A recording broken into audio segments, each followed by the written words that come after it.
Oke, saya lanjut. Jadi ini di sini kita melihat, oke, jadi tadi kita sudah dari ini membentuk, dari ini semua, dari demand dan firm order membentuk MPS. Kemudian engineering design changes, jadi kalau ada perubahan dari design engineering itu menentukan bill of material. Kemudian inventory transaction, jadi kita tahu persediaan barang masuk, persediaan barang keluar dari bahan baku, ini dicatat dalam inventory records file atau file pencatatan inventory atau persediaan. Nah, ketiga hal ini akan di-input dalam MRP. Jadi MRP itu adalah satu software, satu program yang dipakai. Nah, isinya itu MRP itu terbentuk dari ini menggabungkan catatan BOM, apa-apa saja produk yang kita butuhkan, menentukan catatan apa-apa saja stok yang kita punya, bahan baku yang kita sudah punya, kemudian digabungkan dengan uh, forecast demand sama firm order, membentuklah diinputlah ke dalam MRP. Nanti diproses, ketiga informasi ini diproses, kemudian MRP nanti mengeluarkan report MRP akan mengeluarkan primary report dan secondary report. Primary report itu adalah plan order releases for inventory and production control. Jadi apa namanya, order yang direncanakan untuk kontrol inventory dan produksi. Jadi ini adalah primary report, kemudian secondary report yang keluar dari MRP adalah exceptions report, planning reports, and reports for performance control. Jadi ini adalah perencanaan yang keluar dari ini MRP ini. So these three sources, the main production schedule, BOM, and inventory record files, provide a source of data for the material requirement program, which expand the production schedule to a detailed order scheduling plans for the entire production sequence. Jadi ketiga informasi ini, ketiga data ini adalah sumber informasi, sumber data untuk program MRP ini. Nah, nanti MRP yang akan expand, dia akan membuat production schedule secara detail yang merencanakan keseluruhan rencana produksi barang begitu. Saya tidak tahu kalian sudah pernah nonton ini atau belum. Coba assembly line. Jadi ini yang namanya assembly line. Assembly line itu misalnya seperti ini. Jadi ini di Ford. Nah, kita bisa lihat. Good grammar and spelling are important. But if you want to write essays that inspire,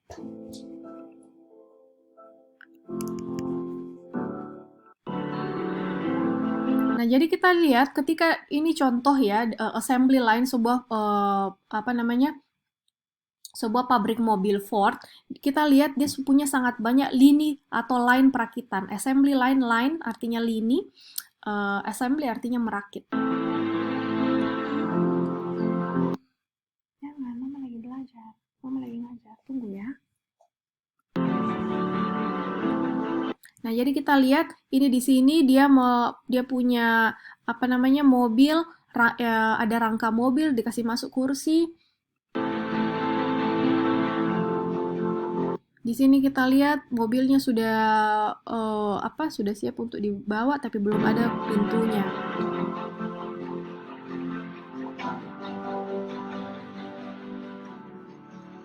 Nah, di sini kalau kita di sini lihat ini assembly line di mana rangkanya baru dirakit. Nah, kalau kita baca di sini ada 4.000 sampai 6.000 bagian yang beroperasi di sini dan dia punya assembly line itu panjangnya sampai 8 mil, 8 miles itu kurang lebih 9-10 kilo.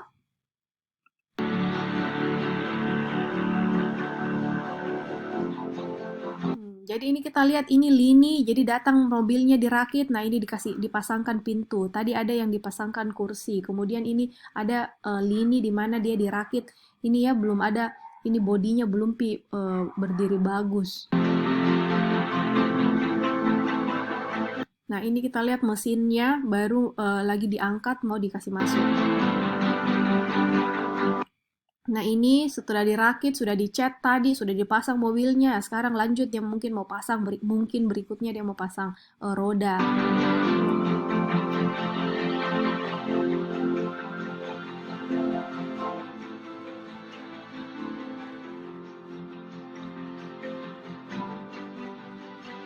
Ini sekarang yang kalau di sini kita lihat yang dirakit adalah bagian bawah mobilnya. Jadi ini pistonnya apa segala macam, dipasangkan bempernya apa segala macam.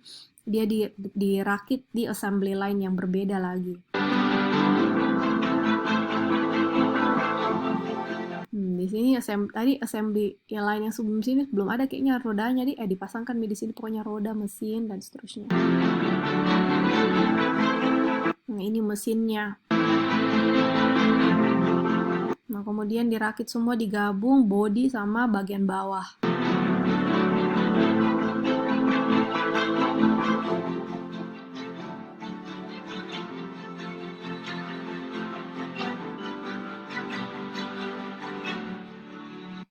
Nah, tadi kita lihat sepintas ya. Ini dia ada ini lempengan-lempengan aluminium yang sepertinya kayaknya dia mau buat menjadi cup. Nah, itu kan cup mobil tidak langsung jadi cup mobil, dia harus diolah dulu, dipakai mesin. Nah, jadi dari bahan mentah baru menjadi cup mobil. Nah, ini contoh saja ya, kira-kira seperti itu. Jadi kalian lihat dalam merakit satu mobil itu banyak sekali partnya, banyak sekali komponennya, dan untuk membuat itu komponen semuanya, kita lihat banyak sekali banyak sekali proses-proses perakitan yang harus dilalui, dan dalam satu hari dia bisa memproduksi ribuan atau ratusan mobil begitu. Nah, tidak mungkin ratusan mobil itu bisa terproduksi sangat banyak dengan sangat efisien tanpa menggunakan suatu program tertentu atau metode perencanaan tertentu. Nah, di sini MRP dipakai untuk kita lihat kapan kita pesan itu lempengan besi, kapan kita jadwalkan ini perakitan ini di mana, kapan dibikin, kapan ini misalnya ya, kapan ini body selesai dirakit, kapan schedule-nya dia ketemu dengan dipasangkan apa namanya? Pintu mobil, kapan dia akan dipasangkan mesin, kapan dia bertemu dengan bagian bawah mobil, mana tadi bagian bawah mobil, kapan dia digabung dengan bagian bawah mobil. Ini belum ada rodanya, bagian bawah mobil dulu, habis itu dia dipasangkan roda lagi berikutnya, kapan dia dimasukkan kursi rodanya. Semua proses-proses ini yang terjadi.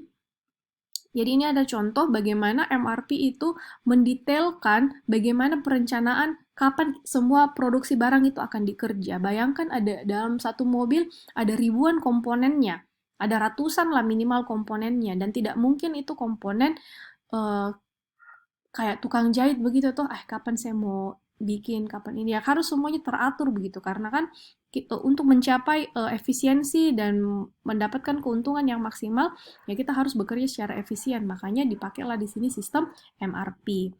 Kira-kira seperti itu ya. Jadi bisa dibayangkan ya, dari kalau kita mau memproduksi sesuatu yang complicated seperti mobil, maka kita butuh perencanaan yang detail.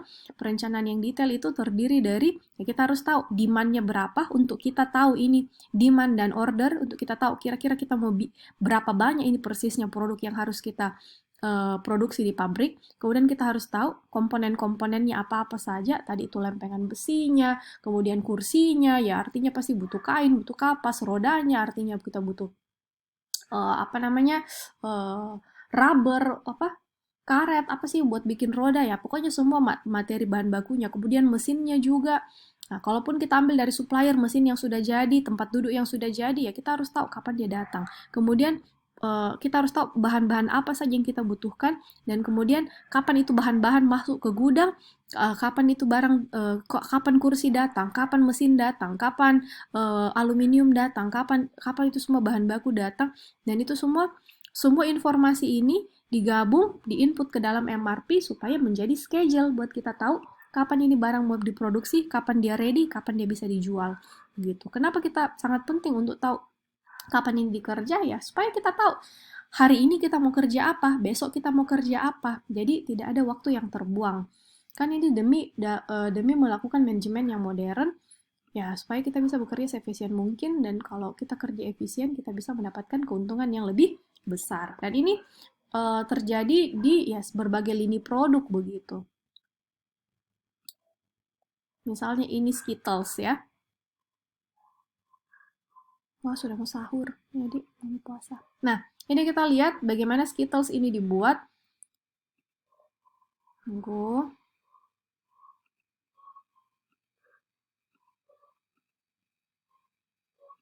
Mana ini? Nah, ini sudah pengepakan nih. Bagaimana dia dari bahan mentah, dari toffee, kemudian dia diwarnai, kemudian dia diatur, dia dilakukan blending. Nah, ini semua kan proses produksinya panjang begitu. Nah, kapan dia harus di blending? Kapan dia harus dikemas? Kapan dia dimasukkan dalam box? Nah, ini semua kan kita harus merencanakannya secara detail begitu. Ya, pokoknya apapun produknya, sesuai tadi dengan jenis industrinya yang mana yang cocok. Pokoknya asal dia memakai komponen yang sama dan banyak dan berulang-ulang, maka sebaiknya menggunakan MRP supaya bisa bekerja, kita manage pekerjaan dengan efisien begitu. Jadi MRP ini adalah sebuah sistem yang dipakai oleh manajemen perusahaan supaya dia bisa mengatur produksinya secara efektif dan efisien. Kira-kira seperti itu. Jadi MRP Structure System itu terdiri tadi, dia menggunakan 3 jenis data. Yang pertama, jadi yang kita pelajari tadi, kalau yang ini adalah tahapan-tahapan MRP, Exploding, Netting, Offsetting. Nah, apa-apa saja yang kita butuhkan, data yang kita butuhkan supaya kita bisa membuat, bisa input di MRP. Yang pertama adalah demand for product, berapa banyak produk yang kita mau bikin, berapa banyak kira-kira orang bakal beli, berapa banyak kira-kira akan laku, jadi demand-nya seperti apa, dan kira-kira yang fixed order yang sudah tetap itu seperti apa, berapa banyak. Jadi kita sudah tahu berapa banyak produk yang kita mau bikin. Habis itu bill of material, complete product description, jadi betul-betul deskripsi produk yang lengkap, list dari bahan bakunya, partnya, komponennya, berapa banyak masing-masing barang itu kita butuhkan, kuantitinya, kemudian urutan dari pengerjaan produksinya itu kira-kira dari mana dulu gitu. Jadi kayak kalau mobil dulu ya mungkin dirakit dulu rangkanya, habis itu mesinnya dirakit juga, dipasang di bawah mesinnya, kemudian itu digabungkan, habis itu pasang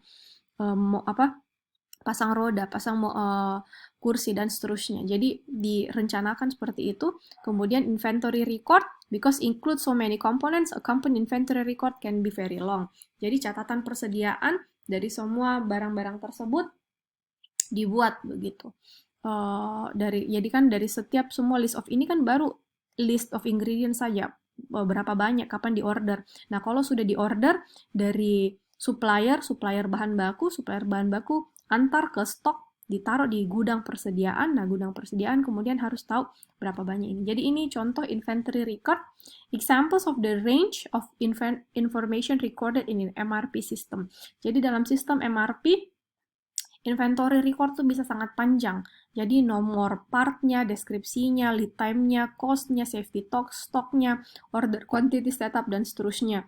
Ini untuk item master data segment. Kemudian inventory status segment, allocated-nya berapa, gross requirement-nya, schedule receipt, project available man, subsidiary. Jadi ini adalah semua jenis informasi yang termasuk dalam inventory record dalam MRP system. Gitu. Jadi MRP itu essentially adalah sebuah computer program. Jadi di MRP operates using information from inventory record, master schedule, and bill of material. The process of calculating the exact requirements from each item managed by the system is often referred to as the explosion process. Jadi proses dari mengkalkulasi berapa banyak kebutuhan untuk setiap item yang di-manage oleh sistem ini, itu yang disebut dengan explosion yang kita sudah bahas tadi ya. Jadi ini tadi explosion sudah. Saya kira begitu saja. Jadi MRP itu intinya adalah sebuah sistem yang kita pakai untuk memproduksi barang. Karena barang, misalnya iPad ini banyak sekali komponen yang dibutuhkan, dan supaya kita bisa menekan biaya komponen ini dan kita jangan sampai kita sudah beli komponen terus dia berlama-lama di gudang dan seterusnya, ya kita harus bekerja secara efisien. Kita harus bikin schedule supaya kita bisa memanfaatkan waktu sebaik mungkin, supaya kita bisa menekan biaya produksi. Saya kira begitu, kalau ada yang kurang jelas mohon ditanyakan.